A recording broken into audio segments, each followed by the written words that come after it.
ব্যবসা বাণিজ্যের সংবাদ ও বিশ্লেষণ নিয়ে ডিবিসি নিউজের নিয়মিত আয়োজন ইসলামী ব্যাংক নিবেদিত তালিকাতায় স্বাগত জানাচ্ছি এজি মাহমুদ। দফায় দফায় করোনার ধাক্কায় বিপর্যস্ত দেশের ক্ষুদ্র এবং মাঝারি খাতের শিল্প এবং ব্যবসা। গত 6 মাসে বিক্রি কমেছে প্রায় 86%। টিকে থাকার জন্য উদ্যোক্তারা দাবি জানাচ্ছেন দীর্ঘমেয়াদী ঋণ সহায়তা। তবে এই খাতে ঋণ দিতে বরাবরের মতোই অনীহা রয়েছে বেশিরভাগ আর্থিক প্রতিষ্ঠানে। যদিও অভ্যন্তরীণ অর্থনীতি চাঙা রাখতে এসএমই অর্থায়নের কোনো বিকল্প নেই বলছে এসএমই ফাউন্ডেশন। মহামারীতে দফায় দফায় ধাক্কা সামলে বিপর্যস্ত এখন ক্ষুদ্র ও মাঝারি খাতের উদ্যোক্তারা। গবেষণা সংস্থাগুলোর তথ্য বলছে, গেল 6 মাসে এসএমই খাতে আগের তুলনায় বিক্রি কমেছে প্রায় 86%। এমন সংকট সামলাতে প্রয়োজনীয় ঋণ জোগাড়েও দেখা দিয়েছে নানা বিপত্তি। আমার মতো ছোট উদ্যোক্তার একটা ব্যাংকে খুব ইজি অ্যাক্সেস পাওয়া খুব ডিফিকাল্ট। 1 বছর 6 মাস 1.5 বছরের কোনো প্ল্যানিং দিয়ে এই ফাইন্যান্সটা দিয়ে কোনো লাভ আমার মনে হয় না খুব একটা বেশি লাভ হবে। মিনিমাম 4 থেকে 5 বছরের জন্য ফাইন্যান্সের চিন্তা করা উচিত। গবেষণা সংস্থা বিল্ডের জরিপে অংশ নেয়া 83% এসএমই প্রতিষ্ঠানই জানিয়েছে কোনো প্রণোদনা না পাওয়ার কথা। এসব প্রতিষ্ঠানের 69%ই কর্মীদের বেতন দিতে পারেনি। এদিকে দফায় দফায় সময় বাড়িয়েও মে পর্যন্ত ক্ষুদ্র ও মাঝারি খাতের প্রথম প্রণোদনা প্যাকেজের বিতরণ হয়েছে মাত্র 80%। 34% আমাদের ছোট উদ্যোক্তা তাদের ব্যবসা বন্ধ হয়ে গেছে। 97% উদ্যোক্তা কিন্তু কোনো না কোনো ভাবে ক্ষতিগ্রস্ত। স্মলদের জন্য আরো বেশি বেশি প্যাকেজ সহজ শর্তে দিতে হবে। আমাদের অভ্যন্তরীণ মার্কেটটা যদি আমরা সচল রাখতে পারি, এসএমই সেক্টর বেঁচে থাকবে, ইকোনমিটাও বেঁচে থাকবে। এসএমই খাতের ঋণ বিতরণে বেশিরভাগ ব্যাংক ও আর্থিক প্রতিষ্ঠানের অনীহা থাকলেও ব্যতিক্রমও রয়েছে। এসএমইতে কিছুটা রিস্ক তো আছে, বাট রিটার্নও তো হাই। সো আমরা চেষ্টা করি অ্যাডভাইস দিয়ে তাদের বিজনেসটাকে আরো রবাস্ট করা। আমরা এসএমই সেগমেন্টে 2006-এ আমরা স্টার্ট করেছি। ল্যান্ডিং পোর্টফোলিও সাইজ ছিল 100 কোটি টাকা। 15 বছরে আমাদের এটা 3,500 কোটি টাকাতে গিয়ে দাঁড়াইছে। আজকের এসএমই হতে পারে আগামী দিনের বড় শিল্প প্রতিষ্ঠান, এমন মত আইডিএলসি প্রধানের। বাংলাদেশের টপ 5টা কোম্পানিকে দেখেন and you go back to their background, তারা এসএমই ছিলেন। আমরা we are on the right track. Infrastructure যে প্রজেক্টগুলো হাতে নিয়েছে, এগুলো যদি টাইমলি কমপ্লিট হয়, দেখবেন নেক্সট 5 ইয়ার্সে দেয়ার উইল বি বুম। এই মুহূর্তে এসএমই খাতে বিনিয়োগ বাড়ানো করোনা বিপর্যস্ত অর্থনীতির সংকট কাটাতে গুরুত্বপূর্ণ ভূমিকা রাখবে বলে মনে করেন উদ্যোক্তা এবং আর্থিক প্রতিষ্ঠানের কর্মকর্তারা। মুস্তফা মাহবুব, ডিবিসি নিউজ, ঢাকা। ছোট উদ্যোক্তাদের বড় প্রণোদনা নেই কেন, এই বিষয় নিয়ে আলোচনা আমাদের সঙ্গে যুক্ত হচ্ছেন এসএমই ফাউন্ডেশনের পরিচালক মির্জা নুরুল গনি শোভন। দেখতে পাচ্ছি আপনাকে বড় পর্দা এবং স্বাগত তালিকাতা অনুষ্ঠানে। আপনি নিশ্চয়ই দেখছিলেন আমাদের প্রতিবেদনটি। এসএমই ঋণ পাওয়া সহজ নয়, মানে এসএমই উদ্যোক্তারা এটি সবসময় বলে থাকেন, তেমনটা আমরা দেখিও। এত উদ্যোগ, এত পদক্ষেপের পরেও এটি কেন সহজ হলো না? কেন গুটি কয়েক প্রতিষ্ঠানের উপরই এসএমই ঋণের জন্য নির্ভর করতে হচ্ছে বারবার? ধন্যবাদ আপনাকে, যে খুবই সময় উপযোগী আপনি একটা উদ্যোগ নিয়েছেন। আজকে আন্তর্জাতিক এসএমই দিবসে আমি প্রথমেই সারা দেশের ক্ষুদ্র উদ্যোক্তাদেরকে অভিনন্দন জানাই, যে অনেক কষ্ট করে তারা এই দেশের শিল্পায়নে অবদান রেখে যাচ্ছে। আপনারা যদি দেখেন যে আমাদের মাননীয় প্রধানমন্ত্রী এই কোভিড পরবর্তী অবস্থা বিবেচনা করে যে স্টিমুলাস প্যাকেজটা ঘোষণা করেছিলেন, সামগ্রিকভাবে কিন্তু সেটা বাস্তবায়ন হয় নাই। এটা আমরা বারবারই বলে আসছি যে অর্থায়ন একটি বড় সমস্যা আমাদের ক্ষুদ্র উদ্যোক্তাদের জন্য, যেখানে আজকে আপনি খেয়াল করবেন যে প্রায় 50% শিল্পই কিন্তু বন্ধ হয়ে গেছে। এখানে ব্যাংকগুলো বলছে যে আমরা ঋণ দিয়েছি প্রায় 75% স্টিমুলাস প্যাকেজের 20,000 কোটি থেকে, কিন্তু আমরা বরাবরই, আমরা যারা উদ্যোক্তা সংগঠন আছি, আমরা সবাই বলি একযোগে যে এটা এত টাকা ঋণ আসলে আমাদের ক্ষুদ্র উদ্যোক্তাদের দেওয়া হয় নাই। সিএমএসএ খাতে যদি আমরা খেয়াল করি, তাহলে এটা আপনার কোনো সঠিক স্টাডিও নাই। আমরা যেটুকু জানতে পারি সেটুকুর উপর ভিত্তি করে বলতে পারি যে এটা 30%-এর বেশি হবে না। আমাদের এখনো সময় আছে। আমরা অনুরোধ করব ব্যাংকগুলো যাতে সঠিকভাবে আমাদের ক্ষুদ্র উদ্যোক্তাদেরকে এই ঋণ কার্যক্রমে নিয়ে আসে। মাননীয় প্রধানমন্ত্রীর যে উদ্যোগ, সেই উদ্যোগটা যাতে পুরোপুরি বাস্তবায়ন হয়। এবং এর পাশাপাশি আমার বক্তব্য হবে যে আমাদের এসএমই ফাউন্ডেশনকে আরো বেশি টাকা দিয়ে যাতে এই ক্ষুদ্র এবং কুটির শিল্পের উদ্যোক্তাদেরকে, অর্থাৎ সিএমএসএমই খাতকে পুনরুজ্জীবনের জন্য আমাদের এসএমই ফাউন্ডেশন এবং আমাদের বিসিগো আছে এবং অন্যান্য যে সমস্ত ইনফরমাল সেক্টর নিয়ে যে সমস্ত প্রতিষ্ঠানগুলো কাজ করছে তাদেরকেও কিন্তু এই ঋণ কার্যক্রমে নিয়ে আসা উচিত। জি এবং অবশ্যই, সরকার মাঝে আমরা যদি এসএমই দেখেছিলাম যেহেতু ফাউন্ডেশনকে আরো ব্যাংকগুলো টাকা থেকে বৃদ্ধি এসএমই করে দেয়, ঋণের তাহলে এটা ডিসবার্সমেন্ট কম উদ্যোগটা হচ্ছে, সুতরাং বাস্তবায়ন এনজিও হবে এবং এই যে পিকেএসএফ, এসএমই ফাউন্ডেশন এগুলো সহ এদের মাধ্যমে 10,000 কোটি টাকা ঋণ বিতরণের এক ধরনের উদ্যোগ নেওয়া হয়েছিল যে এনজিও গুলোর মাধ্যমে দেয়া হবে। সেই উদ্যোগের কি হলো? সেখান থেকে কত শতাংশ ঋণ বিতরণ হলো?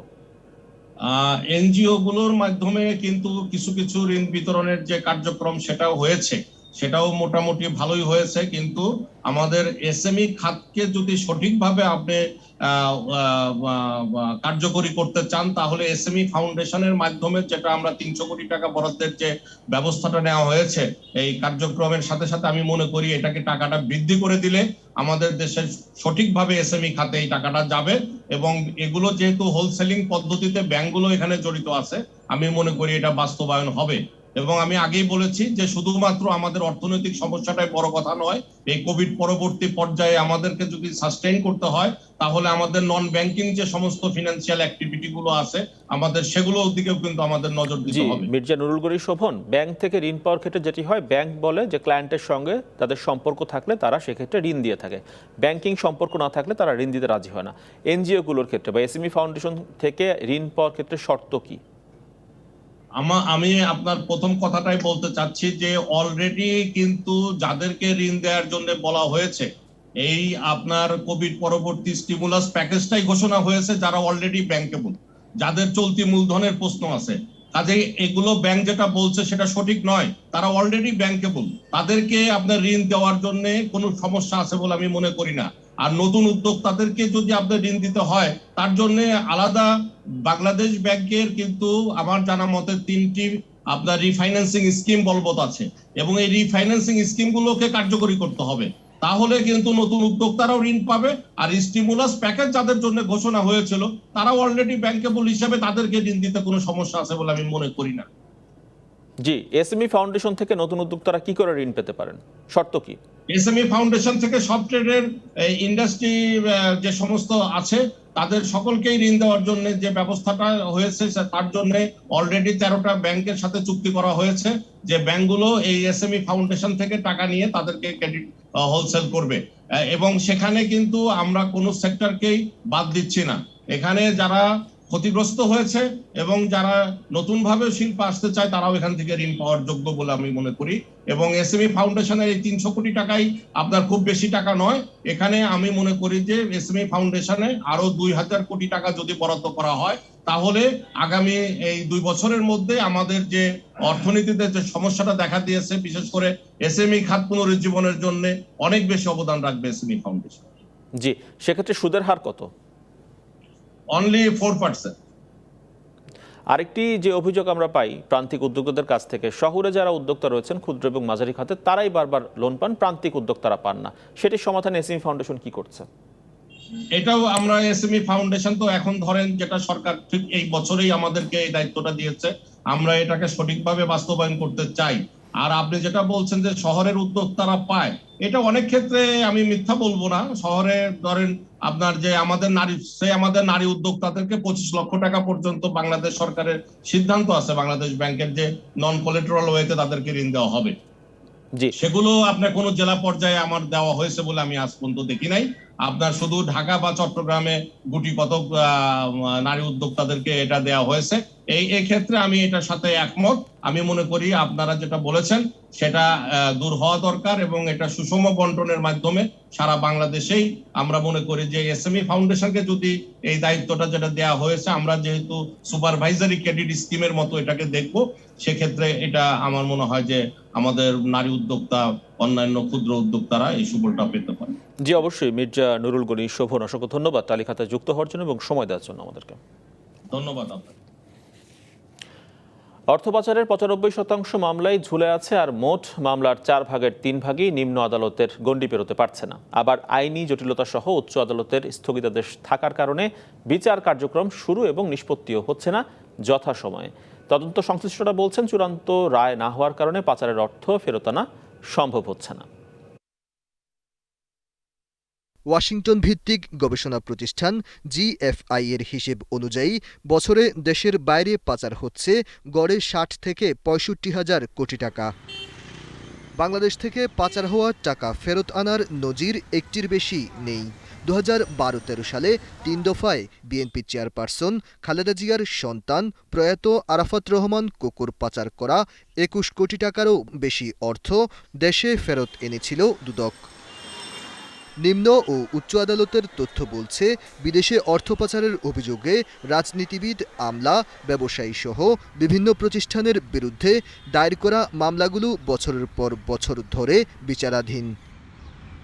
আদালতে যাদের মামলা চলছে তাদের মধ্যে সাবেক মন্ত্রী ও বিএনপি নেতা ডক্টর খন্দকার মোশাররফ হোসেন, সাবেক এমপি, বিএনপি নেতা হাফিজ ইব্রাহিম, যুবলীগের বহিষ্কৃত নেতা ইসমাইল হোসেন চৌধুরী সম্রাট, খালেদ মাহমুদ ভূঁইয়া, ফার্মার্স ব্যাংকের অডিট কমিটির সাবেক চেয়ারম্যান মাহবুবুল হক চিশতি, বরখাস্ত ডিআইজি প্রিজন্স পার্থগোপাল বণিক, ফরিদপুরের আলোচিত দুই ভাই সাজ্জাদ হোসেন বরকত ও ইমতিয়াজ হাসান রুবেল সহ এমন ২০০-রও বেশি অভিযুক্তের নাম পাওয়া গেছে। সুপ্রিম কোর্ট ও দুদকের তথ্য বলছে, মানি লন্ডারিং প্রতিরোধ আইনে মামলার সংখ্যা ৪০৮টি, যার মধ্যে ১৮৭টি মামলা দুদকের, ৮৫টি মামলার বিচার চলছে ৫ বছরের বেশি সময় ধরে। আর ঢাকার ১০টি বিশেষ জজ আদালতে বিচারাধীন ১৮৫টি মামলা। এর মধ্যে হাইকোর্টের আদেশে ৫২টি মামলার বিচার কার্যক্রম স্থগিত আছে। আপিল শুনানির অপেক্ষায় আছে ২০টিরও কম মামলা। উচ্চ আদালতে মামলার নিষ্পত্তির সংখ্যাও ২০টির বেশি নয়। দুদকের আইনজীবী বলছেন, পাচার হওয়া অর্থ ফেরত আনা যায়, তবে চূড়ান্ত রায়ের কপি অ্যাটর্নি জেনারেল অফিসের মাধ্যমে বিদেশে পাঠাতে হয়। টাকা ফেরত পাওয়ার বিষয়টি অত্যন্ত সহজ, কিন্তু দীর্ঘ আইনি প্রক্রিয়া। এর জন্য আপনাকে প্রসিকিউশনটা সমাপ্ত করতে হবে। আমি মামলা শেষ করে যদি রায় পাই, সেই রায়ের কপি যদি আমি পাঠিয়ে দিই এবং সেই রায়ের কপি তারা যথাযথভাবে পরীক্ষণ করে আমাদেরকে জানাবে যে আপনাদের টাকা আপনারা নিয়ে যাবেন। টিআইবির নির্বাহী পরিচালক মনে করেন, রাজনৈতিক সদিচ্ছা থাকলে অর্থ ফেরত আনা সম্ভব। পাচারকৃত অর্থ ফেরত আনা সম্ভব। আমাদের দেশে কিন্তু ইতিমধ্যে দৃষ্টান্ত স্থাপিত হয়েছে। বাস্তবে আসলে সত্যিকার অর্থে সদিচ্ছার ঘাটতি এবং সৎসাহস, দৃঢ়তার ঘাটতি অন্যতম কারণ। একসময় কেবল দুদক অর্থ পাচারের তদন্ত করলেও এখন এনবিআর, সিআইডি সহ আরও কয়েকটি প্রতিষ্ঠানের এই ক্ষমতা রয়েছে। Aditya Rafat, DBC news, Dhaka. তালিকায় ফিরছি আবারও বিরতির পর, সঙ্গে থাকুন। বিরতির পর আবারও ফিরে এলাম ব্যবসা বাণিজ্যের সংবাদ নিয়ে। তালিকায় রাজধানীর কাঁচা বাজারগুলোতে সবজির দাম বাড়ছে। দেশজুড়ে সর্বাত্মক লকডাউন কার্যকর হওয়ার আগেই বিক্রেতারা পরিবহন সংকটের অজুহাত তুলছেন। এতে করে সবজির প্রকারভেদে ক্রেতাদের বাড়তি গুনতে হচ্ছে ৫ থেকে ২০ টাকা পর্যন্ত। মাছ এবং মাংস চড়া দামে বিক্রি হচ্ছে রাজধানীর বাজারে। কারণ বাজারে ৬০ টাকা কেজির করলা বিক্রি হচ্ছে ৮০ টাকায়, ৩০ টাকার পেঁপের দাম ৪০ টাকা। এছাড়া বেগুনের দাম কেজিতে ২০ টাকা বেড়ে বিক্রি হচ্ছে ৫০ টাকায়। দাম বেড়েছে আলু, টমেটো, শসা সহ সব রকমের সবজির। গরুর মাংস গত দুদিন আগে ৫৮০ টাকায় বিক্রি হলো, আজকে দাম ৬০০ টাকা। বেড়েছে মাছের দামও। চাষের মাছ কেজিতে ৩০ থেকে ৫০ টাকা। দেশি মাছের দাম বেড়েছে কেজিতে ১০০ টাকার উপরে।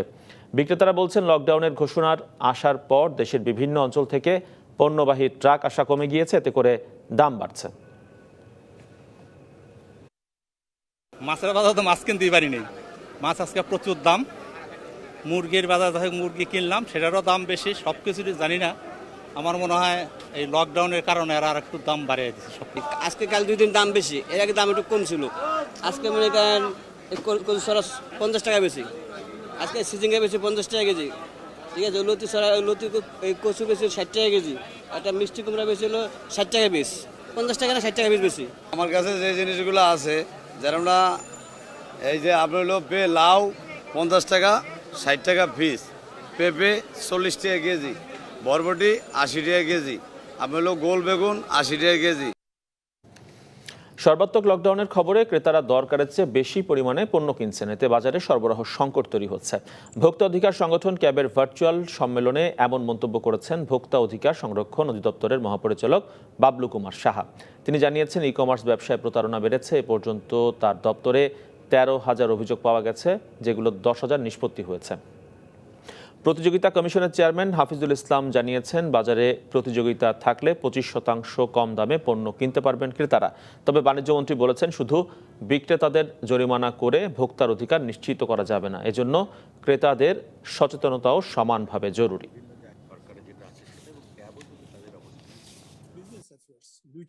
অভিযান আর বাজার মনিটরিং নয়, আমরা মনে করি খালি জরিমানা করে শেষ করা যাবে না। যেটা মূল কাজ, প্রচারণা, ভোক্তাদের অধিকার, এটা তাদের জানার, এটা জানতে হবে। তারা যদি জানে তাদের কি অধিকার, তাহলে তারা সচেতন থাকবে। বাজারে উপচে পড়া ভিড়, যার হয়তো 2 কেজি পেঁয়াজ লাগবে, তিনি 10 কেজি পেঁয়াজ কিনছেন। যার 2 কেজি তেল লাগবে, তিনি 10 কেজি কিনছেন। এতে করে হয় কি, ভোক্তা যদি তার প্রয়োজনের অতিরিক্ত পণ্য সামগ্রী একই সাথে সংগ্রহ করতে থাকে, তাহলে সাপ্লাই চেনের উপর একটা নেগেটিভ ইম্প্যাক্ট আসে। উৎপাদন, দাম ও যৌক্তিকতা এবং সময় মতো বাস্তবায়ন করতে না পারায় 10টি কয়লাভিত্তিক তাপবিদ্যুৎ কেন্দ্র প্রকল্প বাতিল করেছে সরকার। এমনটি জানিয়েছেন বিদ্যুৎ, জ্বালানি এবং খনিজ সম্পদ প্রতিমন্ত্রী নসরুল হামিদ বিপু।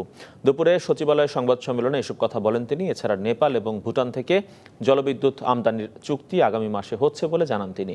এসব কেন্দ্র থেকে মোট 8,451 মেগাওয়াট বিদ্যুৎ পাওয়ার কথা ছিল। বিকল্প হিসাবে অঞ্চল ভিত্তিক চাহিদা বিবেচনায় নিয়ে নতুন পরিকল্পনা করা হচ্ছে। এসব প্রকল্প বাতিল হলে 2030 সাল নাগাদ 13,000 মেগাওয়াট বিদ্যুৎ অতিরিক্ত হাতে থাকবে। এদিকে নেপাল এবং ভুটান থেকে জলবিদ্যুৎ আমদানির প্রক্রিয়া চলছে। নেপাল থেকে বিদ্যুৎ আমদানির জন্য আগামী মাসেই চূড়ান্ত চুক্তি সই করতে যাচ্ছে বাংলাদেশ। আমাদের যে সকল পাওয়ার প্ল্যান্টগুলো সময় মতো আসতে পারে নাই, সেগুলোকে আমরা বাদ দেওয়ার সিদ্ধান্ত নেওয়া হয়েছে। নেপালের সাথে আমাদের চুক্তি কনফার্ম হয়ে গেছে। আমরা এখন চেষ্টা করছি নেপালে আমাদের অর্থ দিয়ে কিভাবে আমরা বিদ্যুৎ বানাবো, সবগুলোর দ্বার আমরা উন্মোচন করে রাখছি। আমরা এখন ভবিষ্যতে চিন্তা করছি যে নেপালের হাইড্রো পাওয়ার আরো বেশি কিভাবে আনা যায়। এবারে জানাচ্ছি ঢাকার পুঁজিবাজারের খবর। চলে যাচ্ছে ডিএসসির ওয়েবসাইটে। সর্বাত্মক যে লকডাউন, সেই লকডাউনের প্রভাব কিন্তু শুধুমাত্র কাঁচা বাজারে নয়, পুঁজিবাজারেও পড়েছে। আজকে কিন্তু শুরু থেকেই আমরা দেখছি নেতিবাচক প্রবণতার মধ্য দিয়ে লেনদেন শুরু হয়। আজকে সকালে লেনদেন শুরু হওয়ার 5 থেকে 7 মিনিটের মধ্যে আমরা দেখতে পাই যে 72 পয়েন্টের মতো কমে যায় বাজারে। তারপরে খানিকটা ঘুরে দাঁড়ানোর চেষ্টা ছিল, এখনও কিন্তু নেতিবাচক প্রবণতা। 83 পয়েন্টের মতো কমেছে ঢাকার পুঁজিবাজারের প্রধান সূচক ডিএসসি এক্স। সূচক অবস্থান করছে 6009 পয়েন্টে। ডিএসসি এস যেটি সূর্য সূচক, সেখানেও 10 পয়েন্টের মতো কমেছে। ডিএসসি 30 যেটি বাছাই সূচক, সেখানেও 28 পয়েন্টের কিছু বেশি সূচক কমেছে। তবে লেনদেনের অবস্থা খানিকটা ভালো বলা যাবে। 1000 কোটি টাকা ছাড়িয়ে গেছে এই মুহূর্তে। 1100 কোটি টাকারও বেশি শেয়ার এবং মিউচুয়াল ফান্ডের হাতবদল হয়েছে ঢাকার পুঁজিবাজারে। এবং আজকে কিন্তু অধিকাংশ কোম্পানির শেয়ার দর কমেছে 304টির এবং বেড়েছে 57টির। অপরিবর্তিত রয়েছে 11টি কোম্পানির শেয়ার এবং মিউচুয়াল ফান্ডের দর। টপ 20 তালিকা এক নজর দেখে নিতে চাই। বেক্সিমকো রয়েছে তালিকার প্রথম অবস্থানে 89 টাকা 10 পয়সায় হাতবদল হচ্ছে। মালিক স্পিন লেনদেন হচ্ছে দ্বিতীয় অবস্থানে থেকে 34 টাকা 70 পয়সা। দর্শক, এই ছিল ঢাকার পুঁজিবাজারের খবর আমার কাছে। তালিকা আজ এ পর্যন্তই। সঙ্গে থাকুন 24 ঘন্টা।